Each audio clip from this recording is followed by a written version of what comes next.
ಈ ಹಿಂದೆಯೂ ಕೂಡ ಬಹಳಷ್ಟು ಘಟನೆಗಳಾಗಿದ್ದಾವೆ.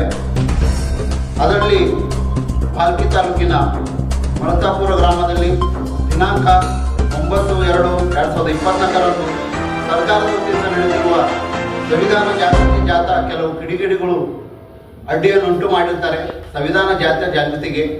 ಅಲ್ಲೂ ಕೂಡ ಅಪರಾಧಿಗಳು ಇಲ್ಲಿವರೆಗೆ ಬಂಧಿಸಿಲ್ಲ. ಅದು ಜಿಲ್ಲಾ ಉಸ್ತುವಾರಿ ಸಚಿವರ ತವರು ಭಾಲ್ಕಿ ಕ್ಷೇತ್ರದಲ್ಲಿ. ಅದೇ ರೀತಿಯಾಗಿ ಇನ್ನೊಂದು ಘಟನೆ ನಡೆದಿರುತ್ತದೆ ಭಾಲ್ಕಿ ತಾಲೂಕಿನ ಚಳಕಾಪುರ ಗ್ರಾಮದಲ್ಲಿ ದಿನಾಂಕ 3/11/2024 ಗ್ರಾಮದ ಸವರ್ಣಿಯರಿಂದ ದಲಿತರ ಮನೆ ಓಡಿಗೆ ನುಗ್ಗಿ ಅವರಿಗೂ ಅಹಿತಕರ ಘಟನೆಯನ್ನು ನಡೆದಿರುತ್ತದೆ.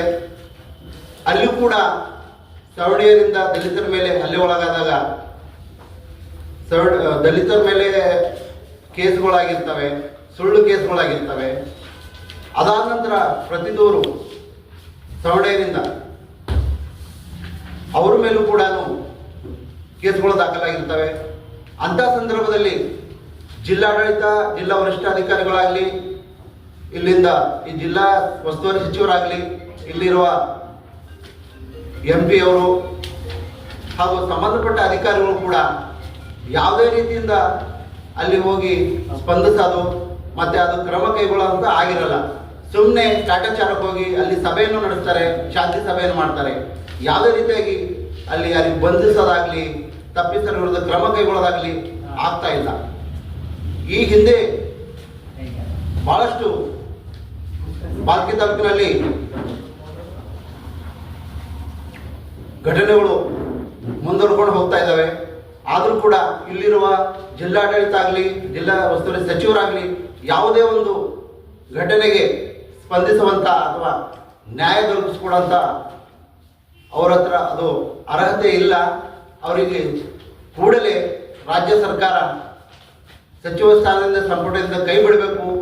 ಇಲ್ಲಾಂದರೆ ನಾವು ಜಿಲ್ಲಾದ್ಯಂತ ಬಹುಜನ ಸಮಾಜ ಪಕ್ಷದ ವತಿಯಿಂದ ನಾವು ಹಿಂದುಳಿದ ವರ್ಗ ಹಾಗೂ ಅಲ್ಪಸಂಖ್ಯಾತರು, SST ಎಲ್ಲ ಸಮುದಾಯಗಳ ಮೇಲೆ ನಿರಂತರ ದೌರ್ಜನ್ಯ, ದಬ್ಬಳಿಕೆ, ಕೋಮುವಾದಿ ಇವೆಲ್ಲವೂ ಕೂಡ ಘಟನೆಗಳು ಪ್ರತಿದಿನ ನಡೀತಾನೆ ಇದ್ದಾವೆ.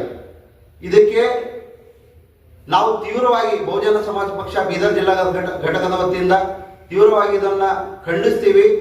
ಮುಂದಿನ ದಿನಗಳಲ್ಲಿ ಏನಾದರೂ ಇಂಥ ಯಾವುದೇ ಒಂದು ಘಟನೆಗೆ ಒಳಗಾಗಿದ್ರ ಈ ಜಿಲ್ಲಾಡಳಿತದ ವಿರುದ್ಧ ಹಾಗೂ ಜಿಲ್ಲಾ ಉಸ್ತುವಾರಿ ಸಚಿವರ ವಿರುದ್ಧ ನಾವು ಉಗ್ರವಾದ ಹೋರಾಟವನ್ನು ನಿರಂತರವಾಗಿ ಅವರ ಸಚಿವ ಸ್ಥಾನದಿಂದ ಕೈ ಬಿಡುವವರೆಗೆ ನಾವು ಹಮ್ಮಿಕೊಳ್ಳುತ್ತೇವೆ ಅಂತ ಹೇಳಿ ಇಲ್ಲಿ ಎಲ್ಲ ಮಾಧ್ಯಮದ ಮಿತ್ರ ಬಂದವರಿಗೂ ಕೂಡ ನಾವು ಇಲ್ಲಿ ಹೇಳಿಕ್ ಬಯಸ್ತೀವಿ. ಯಾಕಂದ್ರೆ ಈ ಪ್ರಜಾಪ್ರಭುತ್ವ ನಾವು ಬೀದರ್ ಜಿಲ್ಲೆಯಲ್ಲಿ ಪ್ರಜಾಪ್ರಭುತ್ವದ ಕಗ್ಗೊಲೆ ಆಗುತ್ತಿದೆ.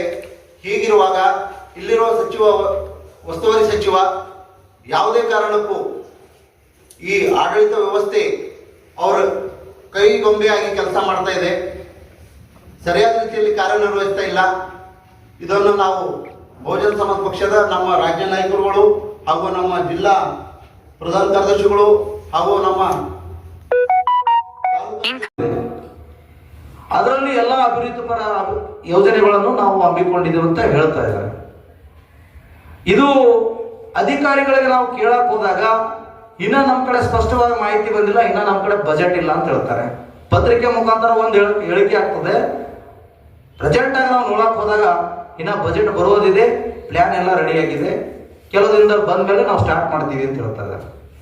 ಸೊ ಹೀಗಾಗಿ ಎಲ್ಲ ಕಡೆ ಈ ರೀತಿ ನಡೀತಾ ಇದೆ. ಅದಕ್ಕೆ ಮುಂದೆ ಬರ್ತಕ್ಕಂಥ ದಿನಮಾನದಲ್ಲಿ ತಾವೆಲ್ಲ ಮಾಧ್ಯಮದವರೆಲ್ಲ ನಮಗೆಲ್ಲ ಸಹಕರಿಸಬೇಕು.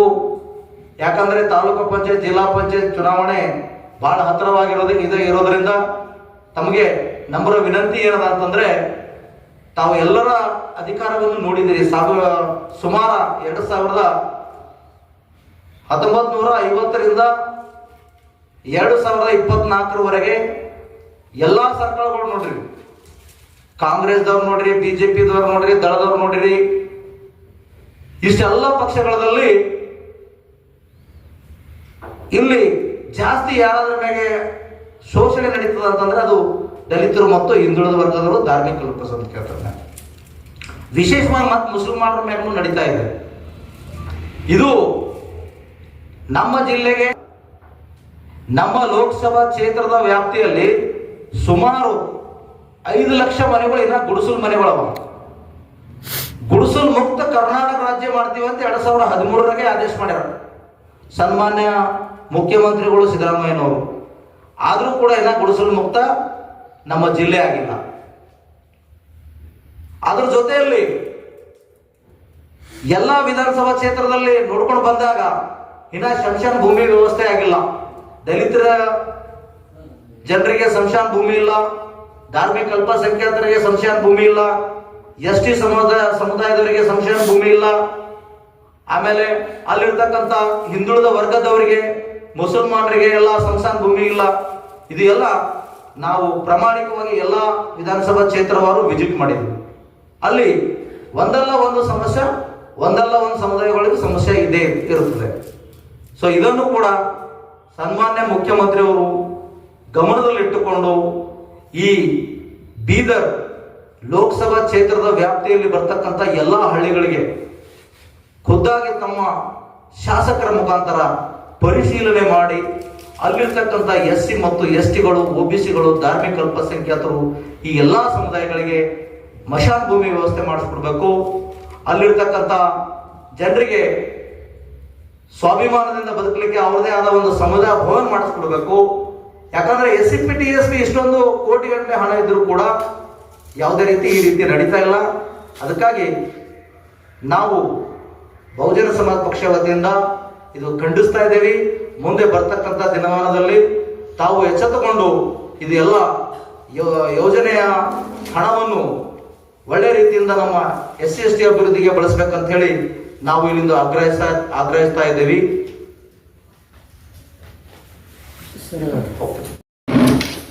ಇಲ್ಲಿವರೆಗೆ ನಮ್ಮ ಜಿಲ್ಲಾಧ್ಯಕ್ಷರು ಹಾಗೂ ರಾಜ್ಯ ಕಾರ್ಯದರ್ಶಿಗಳು ಹೇಳಿದ ಹಾಗೆ ಈ ಎಲ್ಲಾ ಘಟನೆಗೆ ನೇರ ಹೊಣೆ ಯಾರಾದರೂ ಇದಾರಂದ್ರ ಇಲ್ಲಿನ ಜಿಲ್ಲಾ ಉಸ್ತುವಾರಿ ಮಂತ್ರಿ ಈಶ್ವರ್ ಖಂಡ್ರೆ ಅವರೇ ಕಾರಣ ಆಗಿರ್ತಾರ. ಸ್ಪಷ್ಟವಾಗಿ ಕಾಣ್ತಾ ಇದೆ ನಮ್ಗ. ಇಲ್ಲಿವರೆಗೂ 1.5 ವರ್ಷಗಳಾಗಿದೆ. 1.5 ವರ್ಷಗಳಲ್ಲಿ ಸುಮಾರು 8 ರಿಂದ 10 ಪ್ರಕರಣಗಳು ಅದು SC ST OBCಗಳ ಮೇಲಾಗಿರುತ್ತದೆ.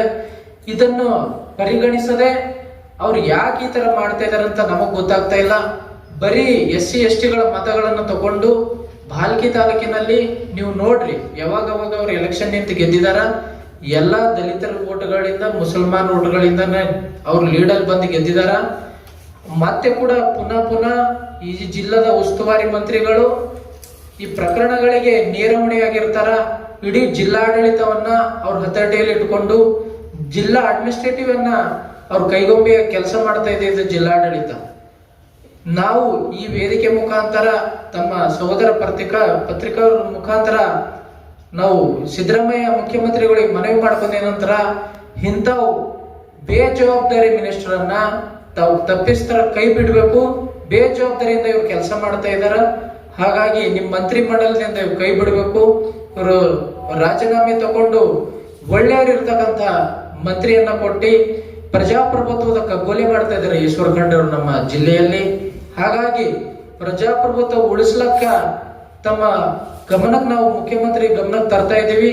ಬೀದರ್ ಜಿಲ್ಲೆಯಲ್ಲಿ ಪೂರ್ತಿಯಾಗಿ ಪ್ರಜಾಪ್ರಭುತ್ವದ ಕಗ್ಗೊಲೆಯನ್ನ ಸಚಿವ ಈಶ್ವರ್ ಖಂಡ್ರೆ ಅವರು ಮಾಡ್ತಾ ಇದ್ದಾರೆ. ಜಿಲ್ಲಾಡಳಿತ ಅವರ ಕೈದಲ್ಲಿ ಇಟ್ಕೊಂಡು ಕೈಗೊಂಬೆಯಾಗಿ ಕೆಲಸವಂತ ಮಾಡ್ತಕ್ಕಂಥ ಕೆಲಸವನ್ನ ಜಿಲ್ಲಾಡಳಿತ ನೇರ ಕೆಲಸ ಮಾಡಿದ್ರೆ ಇಂಥ ದಿನೇ ಪ್ರಕರಣಗಳು ಆಗಲ್ಲ ಅಂತ ನನಗನ್ನಿಸ್ತದ. ಹಾಗಾಗಿ ಮಾಧ್ಯಮ ಮುಖಾಂತರ ನಾನು ಇನ್ನೊಂದು ಕೇಳ್ಕೊಳ್ಳೋದೇನೆಂದ್ರೆ, ಬಹುಜನ್ ಸಮಾಜ್ ಪಕ್ಷದವರು ಯಾವಾಗೂ ಪತ್ರಿಕಾಗೋಷ್ಠಿ ಮಾಡಿದಾಗ ಸಚಿವ ಈಶ್ವರ್ ಖಂಡ್ರೆ ಅವರಿಗೆ ನೇರ ಮಾತಾಡಿದ್ ಕಟ್ ಮಾಡ್ತಾ ಇದ್ದೀರಿ. ದಯಮಾಡಿ ನಿಮ್ಮಲ್ಲಿ ನನ್ನ ಕಳಕಳಿ ವಿನಂತಿ ಅದ. ನಾವು ಏನೇನ್ ಮಾತಾಡಿದೆವು, ನಮ್ಮ ರಾಜ್ಯ ನಾಯಕರು ಏನೇನ್ ಮಾತಾಡಿದಾರ ತಾವು ಸ್ಪಷ್ಟತೆಯನ್ನ ಹಾಕಬೇಕು. ಈ ಜಿಲ್ಲೆಯ ಜನತೆಗೆ ಯಾರ್ಯಾರು ಏನೇನ್ ಮಾಡ್ಲತ್ತಾರ ಅಂತ ಹೇಳಿ ಗೊತ್ತಾಗ್ಬೇಕಂತ ತಮ್ಮ ಮುಖಾಂತರ ನಾನು ಕೇಳ್ಕೊಳ್ತೇನೆ.